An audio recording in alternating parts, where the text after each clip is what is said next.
Hi there, I'm Tara Lever in your communications class, and today I've made a speech based on how to deal with a new puppy.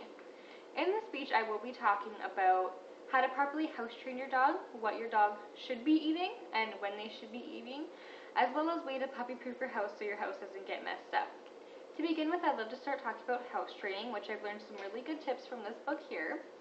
A really good one is you need to have a strict schedule. This means when they eat and when they drink, you need to take them out almost immediately or within 10 minutes so it can digest, because they're puppies and they do have a fast metabolism. With saying that, you do need to have keywords, and you still a keyword is like outside, which they'll know means you're going outside to eliminate and you're coming right back. Don't confuse it with other words. Use the exact same word every time. That way they know outside means you're going outside and walk means you're going on an actual walk. Make sure that even if they haven't, like in between meals, and if they haven't drank a lot of water, make sure you still have them on a strict time schedule. Where my two dogs, they're on a time schedule of every 3 hours. That way they know that they have to wait a certain amount of time, and then I will take them out. But also, dogs do give off signs and warnings of when they have to go. My dogs will sniff the air, and they'll sniff the floor. They will put their tails up high in an arch, and that's another reason I know when they have to go. They'll also whine and bark until I let them out, and sometimes they'll even scratch at our back door. Another thing to talk about is what to feed your pet and how to feed your pet. The reason is quantity and quality. You need to make sure you're feeding your breeds the best that you can get. My dogs are on Royal Canine, which is $100 for the big bags, but since they've turned older than 6 months, they're only on 2 bowls a day, where younger than 6 months need 3 bowls a day to make sure they're getting their nutritional value and all their calorie intake for the day. As you can tell, I have my dogs here and they're pretty tired right now. I was hoping they'd be in the video.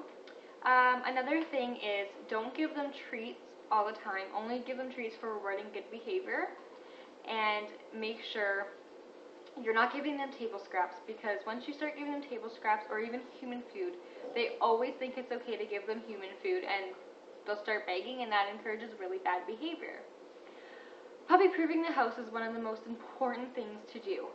I have 3 gates. One covers the main hallway, one covers going downstairs towards the door, and one covers the kitchen. That way, when there's things that they can't get into in one of the rooms, I can just board it off and they're all in the living room. I also do the same thing in the bedroom. We have a boarded area where they sleep, because we had them on the bed, but now that they're big, they need to have their own area, so we have kind of a playpen thing.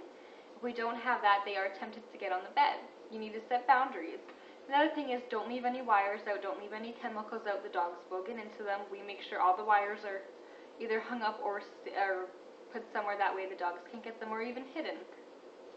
Make sure to close all the doors if you don't want your dog to get into things, especially the bathroom.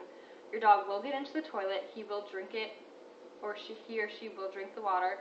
My black dog, Diesel, he'll actually play in it, so he'll take his paws and he'll flick the water everywhere without a care in the world. Another thing is, be careful where you put your garbage. Your garbage will be destroyed in less than 10 seconds, and they'll eat whatever they can find, which makes them really sick. Fun fact that I found, which is going to conclude what we've just talked about, is I didn't know this until today, reading the Purina book, which is in my set of references, is light-skinned dogs and dogs with little fur, which is one of my American Bulldogs. They can get sunburned if they're out in the sun for too long, so try to keep your dogs out of the sun for as long as possible. Thank you. Bye. And those are my sleepy dogs.